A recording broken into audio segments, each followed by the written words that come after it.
So here we are with Donna Grantis, a wonderful guitarist who I happen to been fortunate enough to have playing in my band, and I just wanted to get a chance to introduce you guys to her and get her to tell you a little bit about who she is and what she does.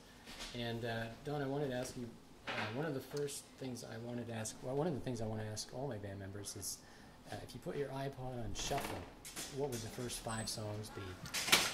Okay, the first song is Dark Night of the Soul by Sean Meredith Jones.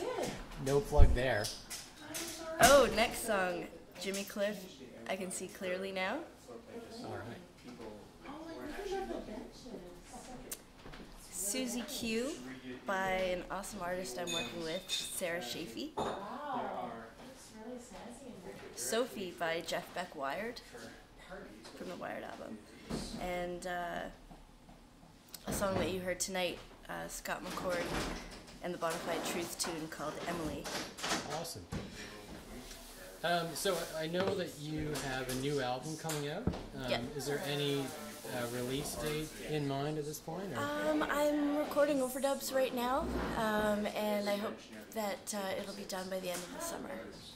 So, and I also know that of you that you're writing your own tunes, you're producing yourself, which is something I can relate to. In putting your album together, can you just talk about sort of the mindset behind it? Does the producer side of you kick in and organize the album from some sort of like an overall theme, or are you just, does the writer side just go nuts with the artistry and you just write a batch of tunes and then the producer side of you kicks in, or what's your approach to putting an album together? To put this album together, I wrote the music in sequence pretty much. So the album will feature 2 suites of 5 tracks each, and when I was writing the music, I would just try to constantly improvise in my mind until certain melodies really stuck, or there were certain things that I just really always went back to. So whether it was when I was driving in a car or walking down the street, or I wrote a lot of the music while I was on tour with Shakura Saida. So even just sitting in a plane for several hours, I would just try to write a lot there and just keep improvising so that ideas would keep flowing into the next, So there are 5 tracks that blend into each other. So when it comes to producing that, I think I always had a clear idea of the sounds that I wanted to get, and this album is just totally a creative outlet. You know what I mean? It contains all of a lot of my favorite things. So, favorite chord progressions, or tempos, even, or grooves, or favorite endings and stuff like that. And so it came together. I wrote it over about a 9-month period. But I think it came together pretty naturally. One of the things I also know about you, being the creative person that you are, is you have a jewelry line, if I can pronounce that word. How did the idea for creating that come about? Can you show us some of the things that you've made? My grandfather was a jeweler, and so growing up, every time I would go visit my grandparents, they would give me a little something special that I, really cherished, and my grandfather would fix watches and build watches and stuff like that. So he always had all these like tools, and he had a desk just with like hundreds of tiny little shelves of all, you know, different tools and stuff like that, which I thought was really cool. So I really have an appreciation for that kind of stuff. And my friend Tara Zazik, she has a jewelry line called Crush Lane, and I think she's just absolutely brilliant, like so talented, so artistic. Her jewelry can be found at Made You Look. It's actually just down the street from here. Yeah, so we hooked up. I had been saving my guitar strings for like 2 years, so I just had a ton of them. And I gave her a bag of, you know, all the strings, some picks, and I just love her aesthetic. Like everything she makes is really cool, really rock and roll, and she uses a lot of like leather, feathers, and chains and stuff like that. So yeah, she took. Actually, I'm wearing a leather cuff. All right. Can you see that? Yeah. With a brass casted guitar pick that I used. And That's awesome. she made this as well. Oh, very nice. So yeah, before I went on tour to Europe last year, this is before, you know, before I had my record, I wanted to bring some merch with me, and I thought it'd be really cool to try something different. And so yeah, so I'm just so happy with how it turned out, and you know, working with Tara is awesome.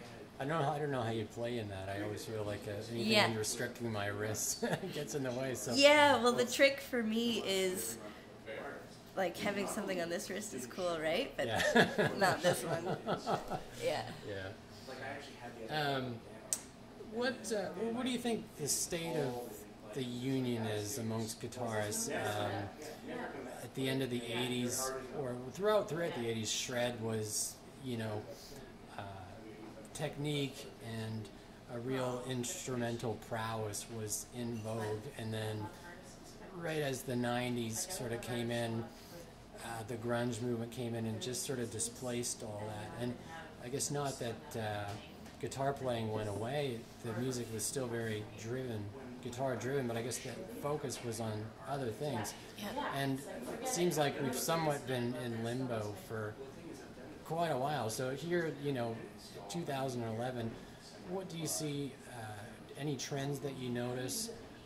Is a return to just technique, is that coming back, or what things do you notice amongst guitarists and people that you listen to?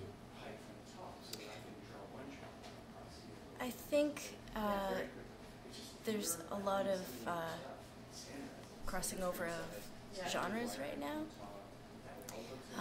So you could have a guitar player who is like bluesy, jazzy, rock, you know, with a country influence or something like that. Right. So I think that's really cool.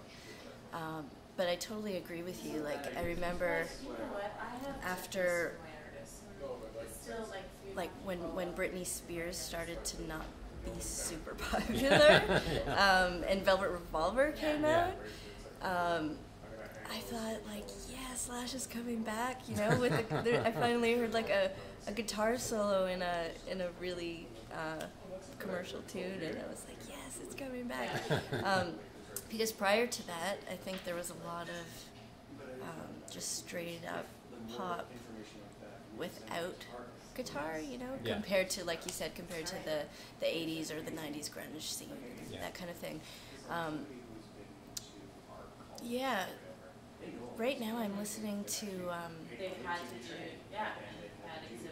Rdio. Have you heard of Rdio? No, never. Rdio.com is, imagine iTunes, and you pay $10 a month, and you can stream as much music as you want, and you can sync it to your phone. I think within the past month, I've listened to more new music than I have, you know, in the past 6 months or so. I haven't been listening to a ton of new bands, but I've been checking out like a lot of Albert King lately, a lot of Government Mule, a lot of Jeff Beck. Love Jeff Yeah, Beck. yeah, totally. So, yeah, I couldn't name a lot of current pop bands that feature guitar players that I'm really drawn to, except for Jack White. Yeah, I love Jack White, and I love the stuff that he's doing. Tom Morello, yeah. yeah, I think he's really awesome. Kevin Bright, Yeah, Yeah. local guy. yeah. He's incredible. He's amazing, and he's another guy who has combined, so many different styles to really create his own sound. He's on another planet, that guy. Yeah, amazing. I'm going to throw out just some random guitar player names, Okay. and I want you to tell us what's the first word to describe them that pops into your head. Okay. Slash. Appetite for Destruction. I think about learning. Okay, this is more than one word. But when I think of Slash, I think of Sweet Child of Mine and that amazing solo. I just think about how he's so melodic and so bluesy, and he can totally shred. I might need to elaborate on my answers a bit. Steve Vai. Steve Vai. I think of Whammy Bar. When I think of Steve Vai, he just controls the bar like no one else. Keith Richards. Amazing feel. Right. Oriente. Shredder. She All right. totally rocks. Eddie Van Halen. Tapping. Wes Montgomery. Octaves. Jack White. I think he's an innovator. John Scofield. Phenomenal. And so unique. Donna, thanks so much. We're looking forward to having you on the gig, and we'll see you in a few Awesome. weeks. Thanks a lot.